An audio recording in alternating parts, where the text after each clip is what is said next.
place, held down by Robin Best of Tasmania, and fifth, number 6, John Laws. Starting out of position number 7, it's Barry Blake of Western Australia.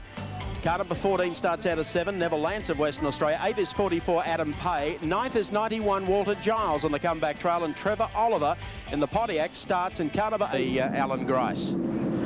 Grice in number 09. Heads along the back straight. There's Robin Best in car number 11. Ian Thomas, 23.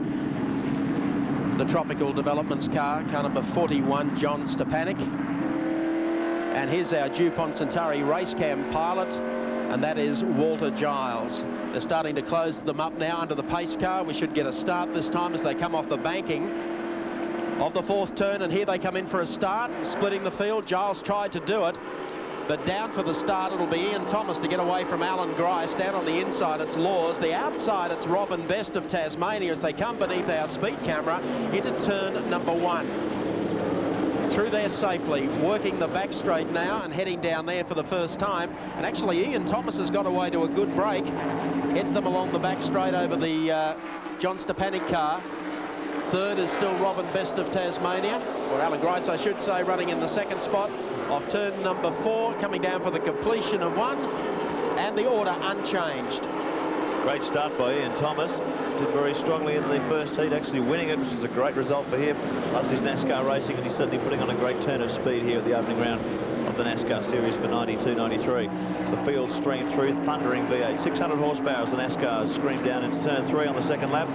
And Alan Grice closing in for the kill. He was unlucky in the earlier heat this afternoon, getting penalized for going down the pit lane when the pit lane wasn't open. It's a bit of a tricky one, how you can get down it if it isn't open, but nevertheless, regulations, and cost him any position he could hope for in the first heat. But look at this now, he's not waiting. Alan Grice sweeps down the inside. The Dick Midgley Pontiac Grand Prix makes it look easy, pushes Ian Thomas wide in the Buick. Now Alan Grice takes control. Ian Thomas drops back to second place. John Laws in fourth. Robin Best splits them. He's in third position. That's the top 5 with Walter Giles. Very important to get into the groove in a hurry in a 50-lap race here. If there's very few incidents, 50 laps goes by so quickly, and Grice has certainly got that formula in his mind. He knows, get away from the field, get a nice cushion, back off when you have to. Yes, he's got it all dialed in. Here's Walter Giles carrying our DuPont Centauri race cam. Comes up on the inside of the Laws Brothers entry, car number 6, trying to ping him before the end of the straight. Now gets him just on the entry to the first turn. And Giles actually was one of the outstanding drivers in the opening heat today. Ran into problems, as we showed you earlier, that touch with another car and finishing up on the infield, but he came storming back through the field. And he looks like he's in good shape here today. The car's certainly very, very strong. Certainly strong in the engine department. There's George Elliott fighting his way back. He's on the bumper of John Laws as well. Elliott starting off pole position this morning, had some troubles, fighting his way back through the field, slips up through John Laws there onto the bumper of Walter Giles. Keep in mind, there's a compulsory pit stop after 10 laps of this race, and that's going to throw the strategic battle wide open.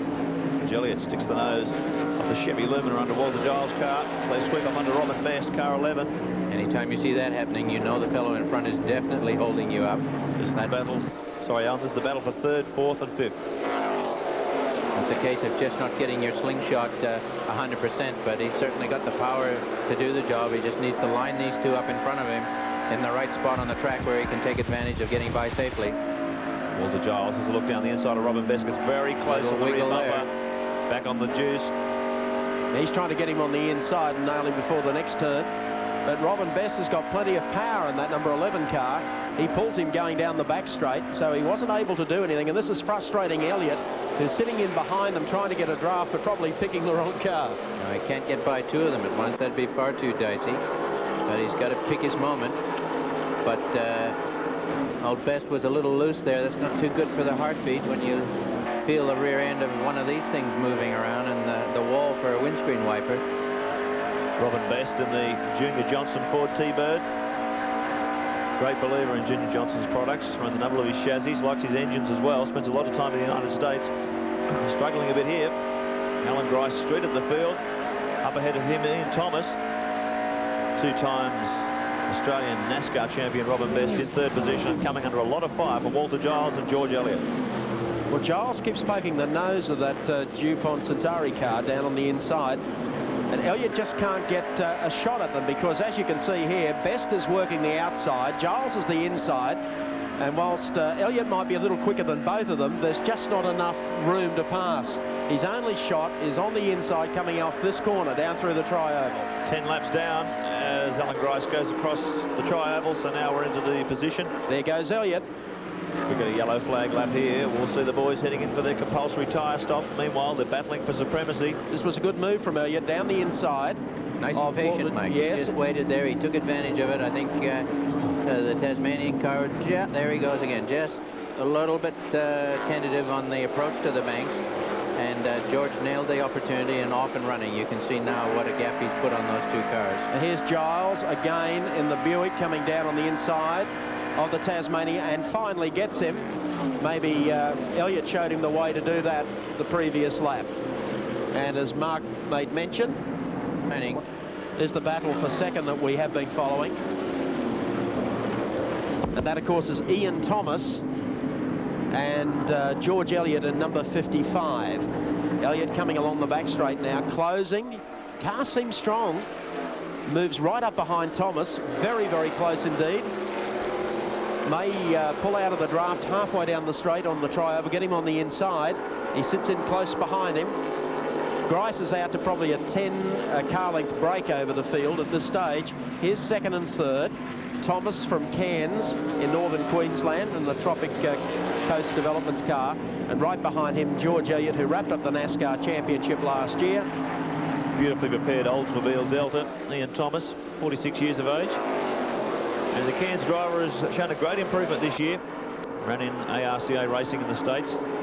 Spends a bit of time in the States and enjoying his racing on both continents. And here he's got a real battle on his hands as George Elliott. It's a good way to develop your skills. Go overseas and match it with the best. And Terry Byers, meanwhile, has moved up to 8th position from the back of the grid after he broke that shock absorber in Heat 1. So Byers really on the charge as well. That's a good effort. Tony Southwell, the first of the cars to pit at the moment. He's in changing outside tyres. But he is the only one that's headed in there at this stage of the race. Ian Thomas, car 23, the immaculate Oldsmobile Delta. Won the best presented car award here last season. And there hasn't been any sort of decline in the standard of preparation. This car looks superb. Well, he's holding out. Oh, yes. They touch. Yes. Little kiss of the panels, and Ian Thomas looks like a tyre rubbing there. Yeah, that was pretty forceful, but I think George had enough of it. He knew he could get by, and just every time he wanted to move into position, the Queensland car made it difficult for him, but now he's got the tire rubbing, and it'll be making it very nervous for him. That smoke will be coming into the cab, and he'll just be wondering, gee, I don't want to blow out with these walls waiting for me for a catch fence. When he moves over to cover his ground as Walter Giles seizes on the opportunity, can see the smoke puffing out of the Oldsmobile. And moves up to try and get 3rd position, but Ian Thomas is going to hang out there as long as he can, and he'd be desperately waiting for a yellow flag lap now, so he can get into the pits, not only do the compulsory tyre change, but also get this bodywork out of the way. I don't think he's aware of any bodywork rubbing actually at this stage, because with the likelihood of no yellows to come, there's nothing really wrong with heading to the pits and leading the fast guys into there at the moment. Certainly got a good whack from Walter Giles. You can see he left his signature on the side of the car there. Then again, I've got a feeling someone left theirs on Walter's early in the day as well. So Grice can... George Elliott some 3.5 seconds down on Alan Grice. This is the battle for 3rd and 4th, as Mike said, from 4.5 seconds behind Alan Grice.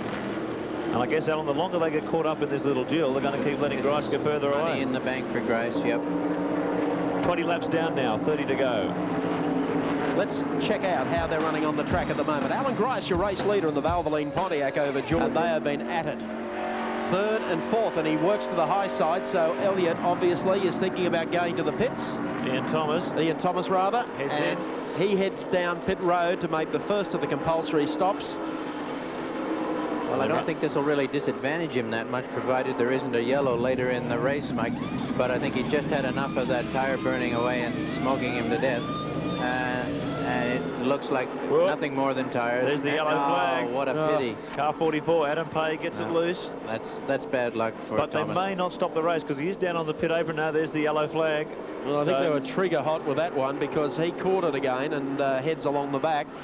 Now, Ian Thomas finds himself in. That is the cruel luck of this mandatory pit stop. Everyone will be able to come in shortly. That really is the lottery system, and as it turned out, they weren't getting a stop fast enough that would have lit up pit lane with the neon signs. All trying to find their pit bays. Grice going in and the pace car staying out there. About half distance in this opening round of the Australian NASCAR Championship from Calder Park. The Frank Midgley crew already on the scene with Alan Grice, the Valvoline Pontiac, changing the outside tyres. Mandatory to use a floor jack. These fellows can only get the car up with that jack handler, unlike the cars we have at Bathurst, where the car goes up on 4 pogo sticks, controlled on board by air. It's quite a handful to get a 1,600-pound car up there, but fairly efficiently executed there by the Grice crew. That was a pretty quick stop too, Alan. They were able to get in and out, miss the pace car and not go down a lap, which is something Ian Thomas was unable to do. Car number 23, who pitted only a lap before the yellow came out. So Grice and number 09 finding the car along the back straight. All of them have just about been in and out. Long stop there for Giles and the 91 car. And the pace car leading them around.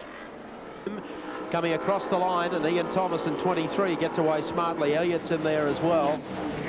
Now, with a lot of ground to make up, Alan Grice, in this, if he is in fact gone back 1 lap,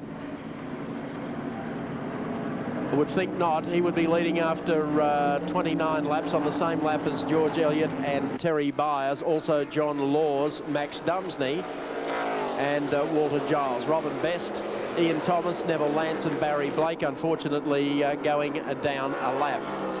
So Grice has been able to do that pit stop and maintain his second and third. It's about 6.5 seconds, so we'll see if Terry Byers can close the gap on George Elliott. Grice timed that pit stop nicely, and that's not luck. That's decision time. That's his judgment, perhaps in conjunction with instructions from the crew chief. But nevertheless, you've got to, if he's not absolutely happy, he may think about sliding in again. But if his car's running strong, he'll just sit out there, let the laps count down for themselves under the pace car,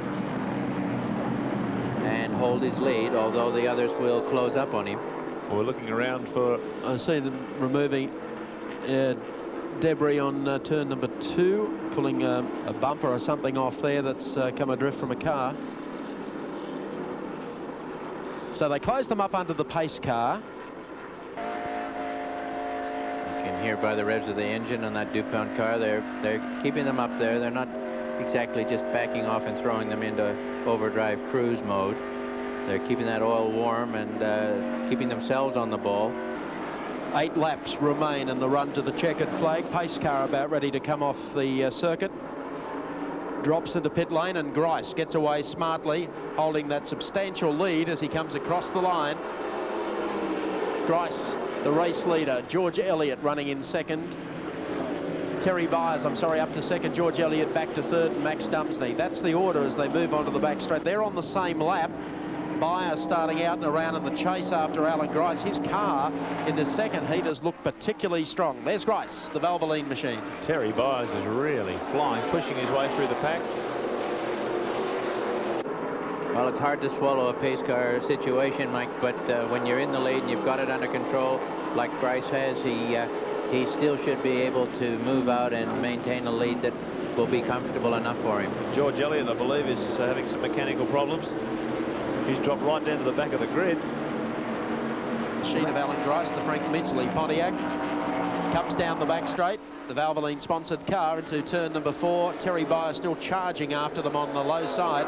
But the checkered flag is at the ready for Alan Grice, who opens season 92-93 in the NASCAR Championship pursuit. He wins today at Calder Park. Terry Byers picks up second spot, and Walter Giles and the DuPont Centauri car finishes a very creditable third. That's them across the line.